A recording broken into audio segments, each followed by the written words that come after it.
Intégrer ces aménagements dans des outils d'évaluation comme des sites permet une analyse plus approfondie des impacts environnementaux des pratiques agricoles au-delà des seules émissions de gaz à effet de serre, d'ammoniac et de la consommation d'énergie.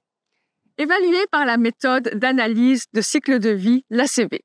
Cela met en lumière leurs bénéfices, notamment en termes de biodiversité et de régulation des écosystèmes, et permet d'obtenir une interprétation environnementale plus complète des exploitations agricoles wallonnes.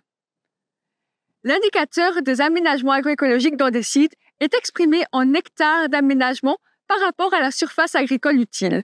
Une valeur élevée de cet indicateur montre une forte proportion d'aménagements agroécologiques essentiels pour atteindre les objectifs de durabilité dans l'agriculture.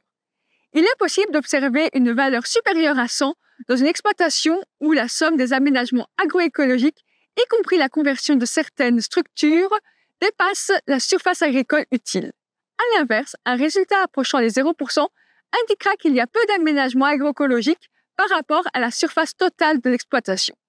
D'après les spécialistes, pour que les aménagements agroécologiques soient efficaces, elles doivent présenter une surface suffisante, être adaptées et bien réparties sur la surface de l'exploitation. Pour les exploitations de grandes cultures, cela représente au moins 7% de la surface agricole utile, complétée par des aménagements agroécologiques, et à partir de 15% pour les surfaces de prairies.